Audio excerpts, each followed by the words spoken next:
மண்டலம் சொல்லக்கூடிய கிட்டத்தட்ட ஒரு 4 தொகுதி இப்ப நம்ம பார்த்துட்டோம். அடுத்து வந்து மதுரை மண்டலத்திலே சொல்லக்கூடிய ஒரு முக்கியமான பகுதி கிட்டத்தட்ட சிவகங்கை. சிவகங்கை கிட்டத்தட்ட ஏன் அப்படின்னு நம்ம சொல்றோம்னா, கிட்டத்தட்ட வந்து பாத்தீங்கன்னா எல்லா பகுதிக்கும் வந்து அது வந்து நம்ம மதுரை மண்டலத்துக்குள்ள அது ஒரு பகுதியா இருந்தாலும் கிட்டத்தட்ட எல்லா பகுதி மக்களும் கலந்து வாழக்கூடிய ஒரு பகுதி அப்படின்னா சிவகங்கை. அது வந்து ஒரு குறிப்பிட்ட சமுதாயத்தின்னு நம்ம சொல்ல முடியாது. எல்லா மக்களும் கலந்து வாழக்கூடிய பகுதி சிவகங்கை. கிட்டத்தட்ட நாட்டுக்கோட்டை செட்டியாரா நம்ம அந்த மாதிரி நகரத்தார் சமுதாயத்தமா இருக்கட்டும், முக்குளத்தோரா இருக்கட்டும், வேளாளர் சமுதாயமா இருக்கட்டும், முத்தரையரா இருக்கட்டும், யாதவரா இருக்கட்டும், எல்லா சமுதாய மக்களும் விஸ்வகர்மா மக்களும் எல்லா சமுதாய மக்களும் பரவலா கலந்து இருக்காங்க. ஒரு குறிப்பிட்ட சமுதாயத்தை அங்க சொல்ல முடியாது. அப்ப அப்படி வாழக்கூடிய அந்த சிவகங்கையில வந்து பாத்தீங்கன்னா ஏற்கனவே வந்து பல்வேறு கட்சிகள் போட்டு போட்டோம். இப்ப வந்து பாத்தீங்கன்னா திரு ப. சிதம்பரம், அதுக்கு அவங்க பையன் கார்த்திக் சிதம்பரம், இப்படிதான் ஒரு 15 வருஷமா வந்து தொடர்ந்து அவங்க இருக்காங்க. அவங்க எந்த கட்சியில இருந்தாலும் அதாவது காங்கிரஸ் தவிர்த்துட்டு அவர் தமாக இருக்கப்பயும் சரி, காங்கிரஸ் ஜனநாயக பேரவைன்னு ஒரு கட்சி வச்ச பிறகு சரி, அந்த தொகுதி வந்து அவங்களுக்கு ஆமா ஆமா இருந்தாரு. இந்த மாதிரி வந்து இருந்து இப்ப அவங்க பையன் வந்திருக்காங்க. அவங்க தொடர்ந்து வந்து அந்த பகுதியில இப்ப வந்து ஜெயிச்சுக்கிட்டு வரலாம். பாரம்பரியமா ஒரு தொடர்ந்து. ஆமா. அப்ப வந்து இந்த தடவை வந்து அவருக்கு அதிக வெற்றி வாய்ப்புகள் அப்படின்னு சொல்லி மக்கள் பூரா நாங்க சொல்றாங்கன்றோம்.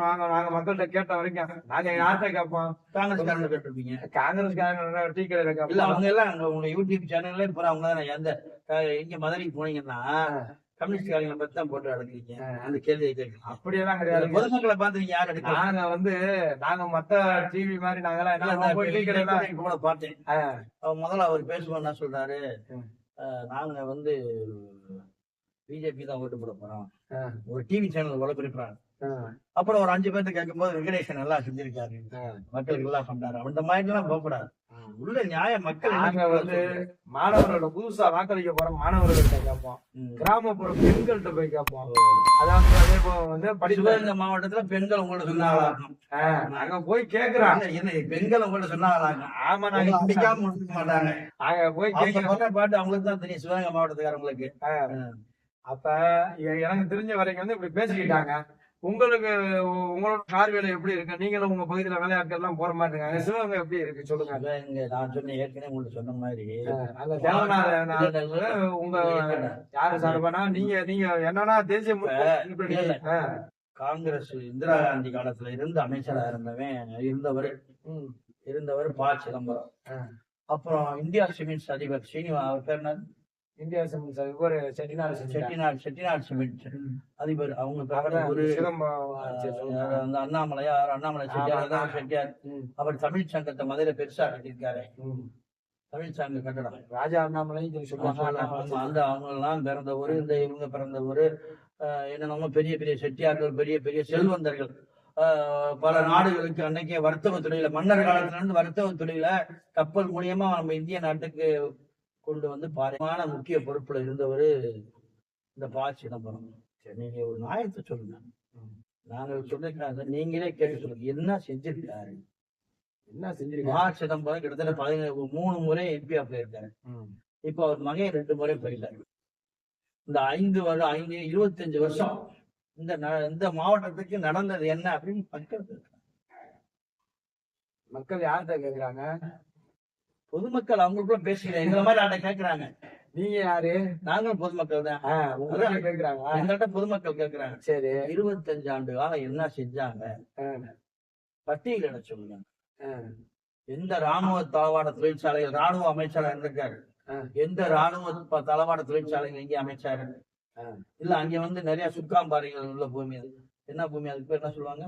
அது வந்து அதுதான் பாறை. கட்டக பூமின்றது சிவாசி. ஆமா, அது வந்து பாறை. அந்த பகுதியில் அந்த மண்ணை பயன்படுத்தி ஏதாவது தொழிற்சாலைகள் பயன்படுத்துறக்கூடிய அதை கண்டுபிடிச்சு அந்த மக்களுக்கு பலமான ஒரு இதை ஏற்படுத்தியிருக்காரு. தொழில்துறை அமைச்சராகவும் இருந்திருக்காரு, இதுல வர்த்தக அமைச்சராகவும் இருந்திருக்காரு, நிதி மந்திரியாகவும் இருந்திருக்காரு, ராணுவ மந்திரியாகவும் இருந்திருக்காரு நினைக்கிறேன்.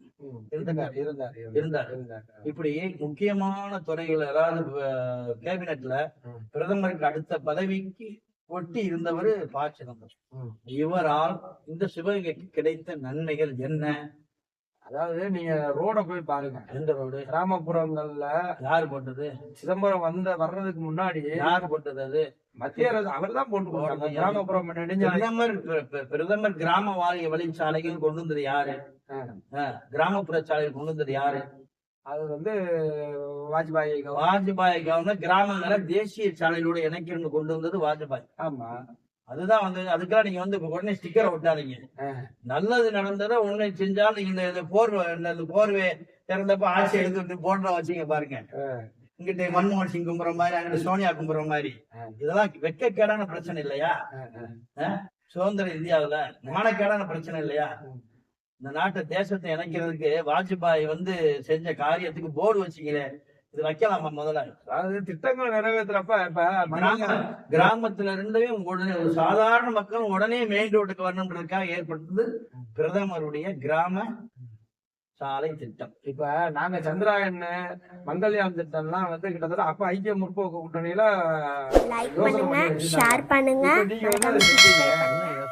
ஏங்க செஞ்சா நாங்க செஞ்சே தானே சொல்றோம். நீங்க செய்யாத யோசனை பண்ணு சொன்னா இதெல்லாம் வெட்கக்கேடான பிரச்சனை இல்லையா? நாங்க 10 வருஷம் தானே இருந்திருக்கோம். நீங்க ஆண்ட காலங்கள் எவ்வளவுங்க?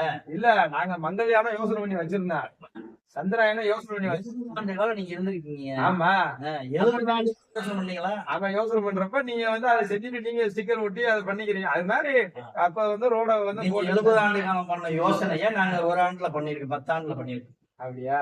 சரி, இப்ப நாங்க என்ன பண்றோம்னா, அப்ப தொகுதி மக்கள் வந்து அப்ப வந்து இப்ப வந்து தேசிய முற்போக்கு தொழிற்சாலைகள்ல மக்கள் உங்களை விரும்பவே இல்லை. மக்கள் விரட்டி அடிக்கிறாங்க. விரட்டி அடிக்கிறாங்க. சிதம்பரம் மகன், அவர் பேர் கார்த்திக் சிதம்பரத்தையா? ஆமா. அப்படின்னா இப்படி தொடர்ந்து 15 வருஷம் அந்த பகுதியில எடுக்க முடியும். அப்பா அம்மா என்ன அவங்க குடும்பம் அவன் எடுத்து இப்ப மக்கள் தெளிவாயிட்டு இப்ப எல்லாமே எப்படின்னு தாட்டுனா மோடி காலத்துல என்ன அதுக்கு பேர் என்ன என்ன செய்தி இப்ப இணையதளம் நெட்டு எல்லாமே ஏமாத்த முடியாது. இப்ப நான் சொன்னாலும் ஏமாத்த முடியாது, நீங்க சொன்னாலும் ஏமாத்தணும். எல்லாமே கைப்பிடி. இப்ப இதனால வரை இவர் என்ன செஞ்சான்னு அவங்களுக்குள்ள பேசிக்கிறாங்க. இப்ப டேட்டா வயசா வந்து எனக்கு தான் நீங்க டேட்டா எல்லாம் செஞ்சிருக்கேன். நம்ம உங்க இதுல பார்த்தாலே இந்த சிதம்பரம் அவர் காட்டிய இந்த தேசத்துல இந்த அவர் தொகுதி காட்டிய சேவைகள் என்ன அப்படின்னா வந்துட்டு போகுது. சரி, அப்ப வந்து சரி, உங்களோட வேட்பாளரை நீங்க யாரு ஜெயிக்க பாருன்றீங்க? இந்த அவர் தேவநாதன் யாதவ்னு கல்வி தந்தை. சரி, இந்த யாதவ சமுதாயத்தை அந்த வந்து அகில அளவுல வச்சு நடத்திக்கிட்டு இருக்காரு ஒரு நிறுவனர். அவர் இப்ப அவர் பாஜக இணைஞ்சிட்டார். சரி, அவர் கட்சியுமே அவர் கட்சி தனியா இருக்கு. அது என்ன இந்திய ஏழை இந்திய கல்வி தனியா வந்து வச்சிருக்காரு. அந்த கட்சியில இருந்து ஒரு விலை இதுல வந்து சேர்ந்துட்டாரு. சரி, பிஜேபி சேர்ந்துட்டாரு. அப்ப வந்து வழி நடத்துறதுக்கு தான். ஏன்னா நம்ம இப்ப ராமநாதபுரம் தொகுதிக்கு போனோம், அப்ப அந்த விஷயத்த வச்சுக்கிடுவோம். அப்ப வந்து சரத்குமார உள்ள இணைச்சிருவீங்களா? அவர் யாரும் பாரிவேந்தர உள்ள இணைச்சிருவீங்களா?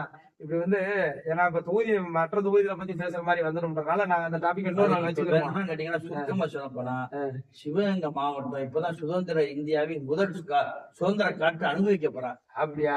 ஆமா. சரி, 19ஆம் தேதி எலெக்ஷன்ல வந்து அப்ப உங்களுக்கு என்ன மாதிரி ஓட்டு போட்டுருவாங்கன்னு நீங்க நினைக்கிறீங்க? அவங்க எல்லாம் பிஜேபி தான் போடுறாங்க. ஓட்டு தாமரை சின்னத்துக்கு தான் போடுறதா மக்கள் எல்லாம் சொல்லிட்டாங்க. அப்படி சொல்லிருக்காங்க, உங்ககிட்ட சொன்னாங்க.